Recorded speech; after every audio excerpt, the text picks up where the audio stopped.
Great Saturday night hockey doubleheader comes your way. First, number 1 Michigan battles second-ranked Michigan State in Detroit. Then Ohio State takes on Minnesota. Coverage begins at 6:30 Eastern, 3:30 Pacific on the Big Ten Network and the Fox Sports app. And speaking of that number 1 versus number 2 matchup, the duel in the D between the Wolverines and the Spartans, Michigan State has been exceptional in their own right this season, 21-5, overall record 9-1 versus the top 15. Michigan has been able to take them down once this season, but the Spartans did win the other clash when the two of them got it on. And so this will be, as they say, the rubber match when we watch them on Saturday. That leads us to our big interview where we are joined now by the head man of Wolverines ice hockey, Brandon Naurato. And Coach, when you think about the fact that your team has been number 1 in the rankings for 10 consecutive weeks, that can sometimes have a negative impact on a team's psyche, feeling that pressure of being the hunted. How have you made sure that your squad is able to use it as a positive?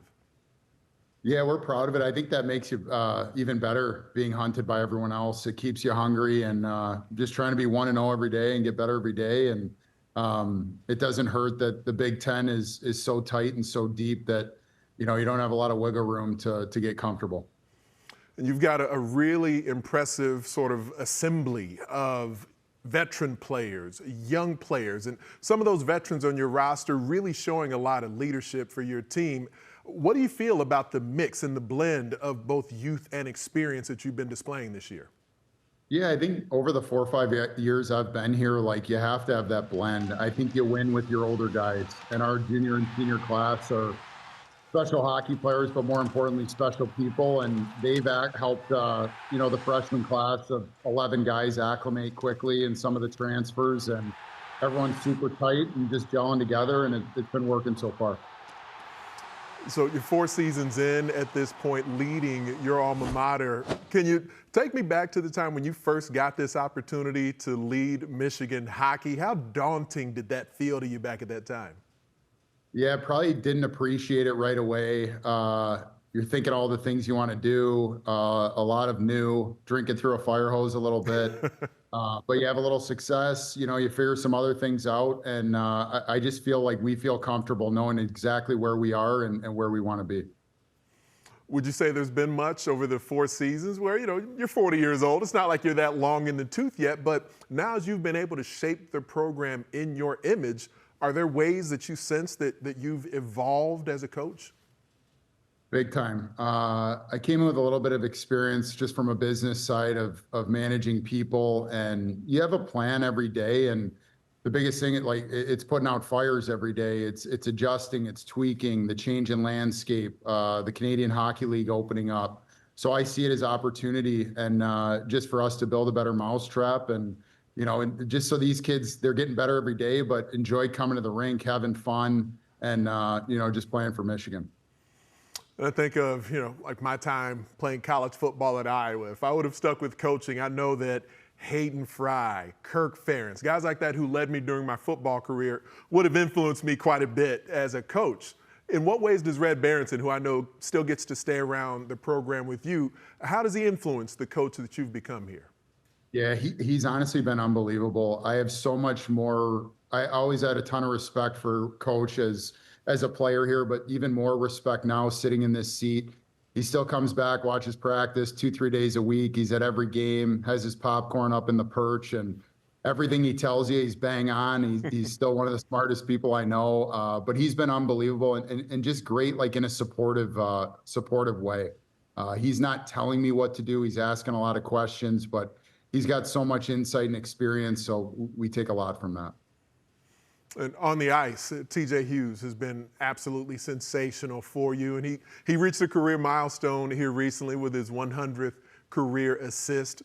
How gratifying was it for you to watch him hit that milestone and become the first Wolverine to do that since 2007? Yeah, honestly, I think our biggest recruiting piece this offseason was bringing back TJ and making him the captain. I'm a little biased, but I think he's the best player in college hockey, and everyone gets to see what he does on the ice and how he leads this team. We're fortunate to see it off the ice as well in the community.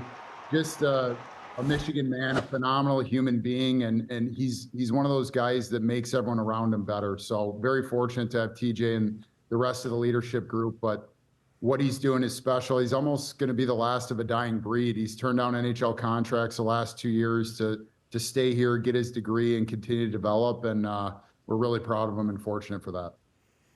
Well, it's certainly been fun to continue to watch his career ascend.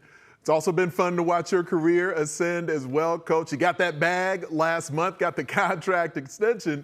Congratulations on that. I know what a big deal that has to be, not only for you, but for your family, knowing your wife is a Wolverine as well. Why did now feel like the right time to solidify that deal in your future of leading Wolverines hockey?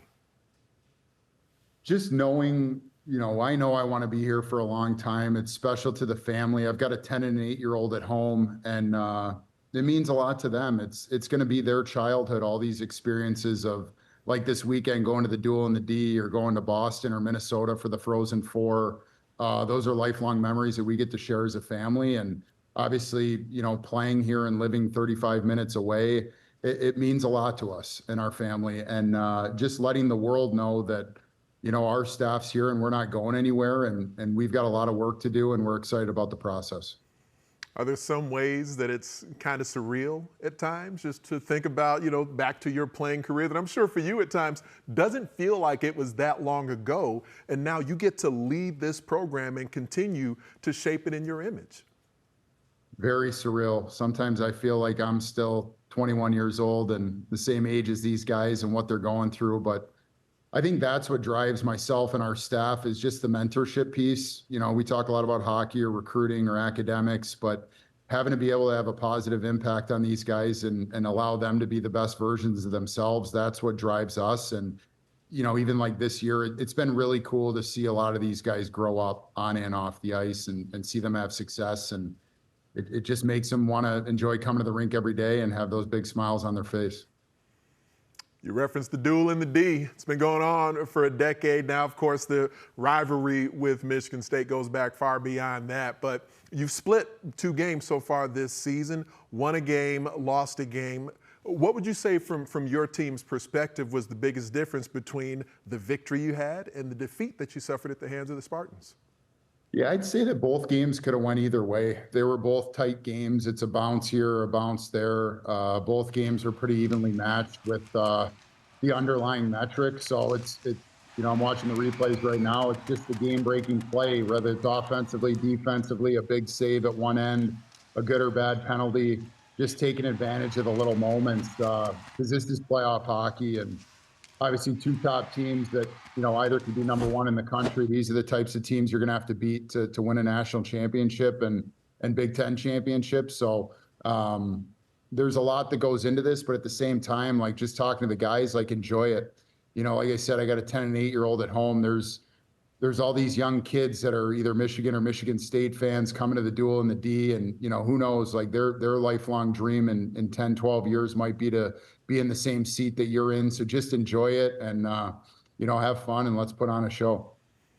Well, we're ecstatic to watch it on the Big Ten Network to see which of these 2 great programs gets to claim the Iron D after you get it on again on Saturday. Probably just the upcoming, but not the last, I would anticipate, time you'll see each other this season. Good luck to you, Brandon. Thank you for having me. Appreciate you guys.